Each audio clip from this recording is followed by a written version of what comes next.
Hey y'all, Right Lane Cowboy here with another milepost musing that honestly got me laughing last night. Heading down the highway to my drop, and this guy comes on the CB because I keep my CB going as often as possible, just so I can, listen to, road updates, what lane to be in, and traffic jams and whatnot. But that don't matter. Anyway, this guy come on the CB. We're all passing up this place being built down south here. I don't know if it's a motel or an apartment complex or what, but it's a big building. It's giant, and it's being built out of sticks, 2x4s and whatnot. Wood, not steel, not red iron or anything like that.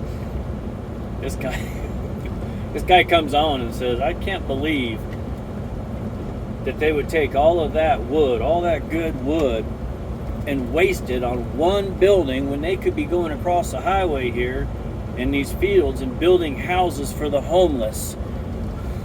I can't even say it without laughing because it's so stupid, it's so preposterous for anybody not to think past the end of their nose and figure out that you don't just build houses in a field and put people in them and expect them to live, for God's sakes. That's what they do in third world countries, and it doesn't work out very good. You get death and disease and all kinds of bad things that happen that way. In America, we do what's called developing land. Putting in an infrastructure, water, sewer, gas, electricity, roads. They prepare the land and develop it. Then they start either building it up and putting houses on it and then selling them, or they sell the lot with custom built houses on it. So anyway, I come on the radio and I asked them, I'm like, can you think past the end of your nose? I hope so. Anyway, because you're driving an 18-wheeler. And he says, what are you talking about? In a roundabout way. I won't use the words he said because I try to keep this family friendly. But anyway, he says, what are you talking about? And I said, you ever heard the story of the number 2 pencil? And I'm not talking about, proof that trees poop because there's a number 2 pencil. No, that's not it. He says, no, don't reckon I do. And I'm like, the number 2 pencil, in order to make one number 2 pencil, you have to employ literally thousands of people in different industries to all come together to produce one number 2 pencil. You got the eraser, you got the little round metal bracket that holds the eraser, you got the wood itself, the glue that holds the 2 pieces of wood together, the graphite that's mined out of the ground, and then you got the yellow paint. All of that stuff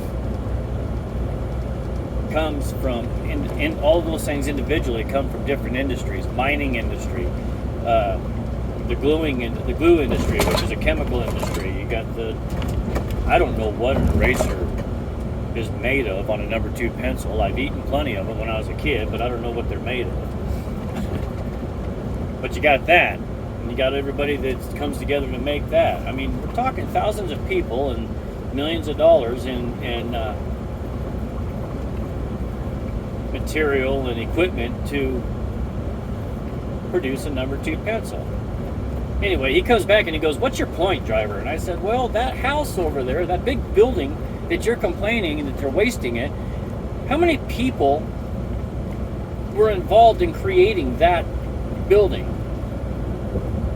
You have land surveyors that go out and survey the land where they're going to log the trees, and you got loggers that come in and log the trees, tree fellers, the sawyers.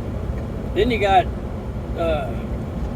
you got the sawyers that lay it down, you got the loggers that collect the trees or log it out of the forest, and you got truck drivers that haul the trees to the mill. Then you got a mill, for God's sakes. You got hundreds of people in a mill processing that wood down to 2x4s, whatnot. Then the 2x4s have to be hauled. There's more drivers. And I went on and on and on and on, all the way right down to the light switch and the plastic piece of the light switch where the 200-pound gorilla flips it, you know. So it was radio silence for almost 10 minutes. And we're all traveling about the same speed all the way down this road after we passed it. And it was amazing because nobody, as I was explaining this on the radio, nobody was coming in and saying anything. It was hilarious. And all of a sudden, after about 10 minutes of radio silence, I hear that same guy come on. He goes, "Driver, you got a point. I never really thought about that." And I thought to myself, I know. Nobody ever thinks about that. They have an opinion. They blast it out of their pie hole only to go into other people's ears and prove to everybody that they don't think about things. Nobody ever says, "Then what?" You know, one of my favorite radio hosts on talk show radio in the daytime, he always said, or he has told his audience, always ask, "Then what?" We wouldn't be in situations today if people said, "Then what?" "Hey, I want to implement this plan." Well, okay, great. So we implement it. Then what? You know. So anyway, I thought that was hilarious, and he didn't stop and think about. He also came back later on, and we talked quite a while down, probably about 100 miles or so down the road. And he says, "I never stopped and thought about, you know, if it takes." You can't just build houses and put them out in the field. You got to, you know, put the infrastructure in. Well, hell, that takes millions of dollars just to put the infrastructure in. And then you got to gain back that millions of dollars plus a little bit of profit so you can do it again later down the road by selling it.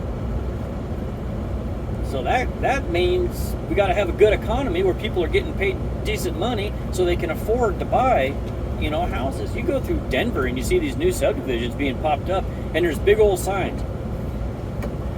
Drives me nuts. Starting at the low 400s. Holy crap, low 400, nearly $500,000 for a house? Really? That blows my mind. So yeah, you got to have a good economy so people make good money and are able to get decent loans to buy these houses up. But you can't just build houses, plop them out in the field, and say, "Here you go. Here's some tomato seeds. Cut a potato in half, throw it in the ground. You got food." That's just not the way that stuff happens. I don't know. Maybe y'all find it funny, maybe you don't. I find it hilarious that people think that way.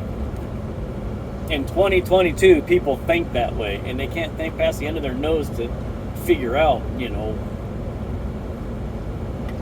why you can't just build stuff and hand it to people, you know. It's just hilarious. Just another musing. It made me smile and laugh today, but I hope it does the same for you, and I hope you have a good day, everybody out there. Wish nothing but the best for you. So thanks for watching. Later.